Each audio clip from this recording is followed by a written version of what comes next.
कोई पदाधिकारी अगर जो इस तरह से मनमानी करेंगे तो वो बख्शे नहीं जाएंगे। तार पिलर से घिरा हुआ जमीन को सर सारा उखाड़ के फेंक दिया। जैसे भी डीएसपी का नाम क्या है? कष्ट हुआ था सर सारे। और एसपी कहेंगे एसपी को रोकोगे अब वो शुरू कर देंगे।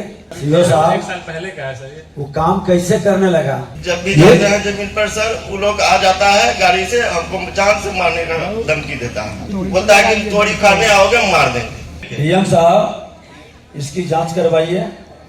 कोई पदाधिकारी अगर जो इस तरह से मनमानी करेंगे तो वो बख्शे नहीं जाएंगे। इस मामला को लीजिए तो इस डीएसपी से आप पूरी जांच करवाइए। अगर जो ऐसे पदाधिकारी कहीं से नाजायज कमा के नाजायज करना चाहते हैं तो फिर उससे बख्शे नहीं जाएंगे। नियम कानून को तोड़ करके भ्रष्ट तरीके से मनमानी करेगा तो वो कानून के दायरे में है। कानून पालन करने वाले भी अब पालन कराने वाले भी दोनों नियम से बंधे हैं। नियम से हट के काम नहीं कर सकते हैं। नहीं, आपने बिल्कुल गलत बोला है। आप दिल पे हाथ रखिए, मैंने ऐसा कभी कहा है आपको? चलिए वो भी समझाइए डायरेक्ट। ठीक है, जब कह रहे हैं कि नहीं कहे हैं तो खत्म हो गई बात। चलिए आप चाहते क्या हैं? सर मेरा जमीन पे नापी जोखी कराकर मुझे पूर्ण उस पर कब्जा दिलाया जाए सर। उसमें हम व्यापार करना चाहते हैं सर। किसके बाद? आप सर केस नंबर क्या है? सर 91/19 2019 मेरे पास कलेक्टर क्या नाम हुआ आपका? सर मोहम्मद सदीउल हसन। कितना दिन से सर्विस में है? सर 4 साल से। 4 साल से। 21 बैच के हैं। ये बताइए कि इनका अभी इन्होंने कहा कि दाखिल खारिज कब्जा सब लगान कट गया और कोई आया कि नहीं मेरा भी है, तो दोनों में कोई एगो गलत होगा? सर बिल्कुल सर गलत। तो क्या इस पर विचार किए कभी? सर बैठ के दोनों को दखल के लेके ही सर विवाद हो रहा था।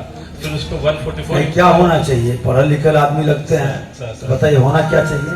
सर कोई नहीं जाए तत्काल, जिसकी जमीन रहे जब तक क्लियर नहीं हो जाता कोर्ट से तब तक कोई नहीं जाएगा। जिसके क्लियर हो जाएगा सर उसको फिर हम लोग दिलवा देंगे। तो दूसरा आदमी जो बाद में आया वो कैसे वहाँ काम करने लगा?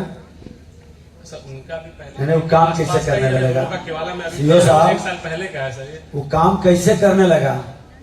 ये पहले से थे, पहले से इनका सब चीज किया हुआ है।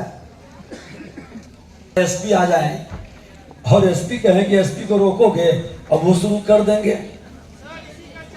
तार पिलर से घिरा हुआ जमीन को सर सारा उखाड़ के फेंक दिया। जैसे भी लेके डीएम साहब इसकी जांच करवाइए। कोई पदाधिकारी अगर जो इस तरह से मनमानी करेंगे तो वो बख्शे नहीं जाएंगे।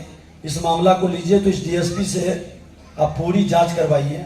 19 से सर अगर जो कोई अनाप शनाप नियम कानून को तोड़ करके भ्रष्ट तरीके से मनमानी करेगा तो वो कानून के दायरे में है। कानून पालन करने वाले भी अब पालन कराने वाले भी दोनों नियम से बंधे हैं। नियम से हट के काम नहीं कर सकते हैं।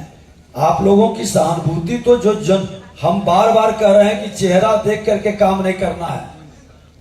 अभी हमने बोला है कि हमारा नाम, प्रधान सचिव का नाम, जिला अधिकारी का नाम, कमिश्नर का नाम लेके आते हैं तो आप सबसे पहले उनसे बात करिए और बता दीजिए कि नियम ये है, कानून ये है। इसको सर आप उसके प्रभाव में आ गए तो कैसे वो काम कर दिया? डर गए? नहीं सर बिल्कुल हम क्यों डरेंगे सर। 4 एकड़ जमीन सर हम गांव का जमीन बेच के जमीन खरीदे सर। डीएसपी का नाम क्या है? कष्ट हुआ था सर सारे खर्च अपना हिस्सा का बेच के खरीदे, रोजगार के लिए खरीदे थे सर। आप इसका पूरी जांच करवाइए और कमिश्नर साहब थोड़ा आप भी अपने स्तर से। जब भी जाते हैं जमीन पर सर वो लोग आ जाता है गाड़ी से, हमको जान से मारने का धमकी देता है, मतलब मार देंगे। अभी तोड़ी किसी तरह से लगाए हैं सर जमीन को, बोलता है कि तोड़ी खाने आओगे मार देंगे। ऐसा सारी चीजों को देखने के बाद कागज अभी वर्तमान में इस बंदे के नाम पे डीएसपी साहब को अगर लगता है तो वो किसी हायर कोर्ट से आदेश अपने फेवर में लेके आए।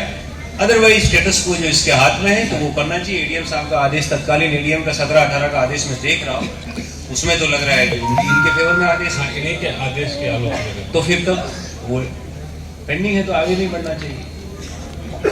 ऐसे लोगों का पूरा डिटेल निकलवाइए, इनका हिस्ट्री और भेजा जाएगा। अगर जो ऐसे पदाधिकारी कहीं से नाजायज कमा के नाजायज करना चाहते हैं तो फिर उससे बख्शे नहीं जाएंगे। विधि सम्मत, और जो सरकार में है, पुलिस में है, तो उसको तो और ज्यादा कानून सम्मत होना चाहिए कि ऐसा काम नहीं करना चाहिए, उसकी इज्जत के सवाल। मैडम आप भी अपने स्तर से वहाँ के एसपी को पत्र लिखवाइए।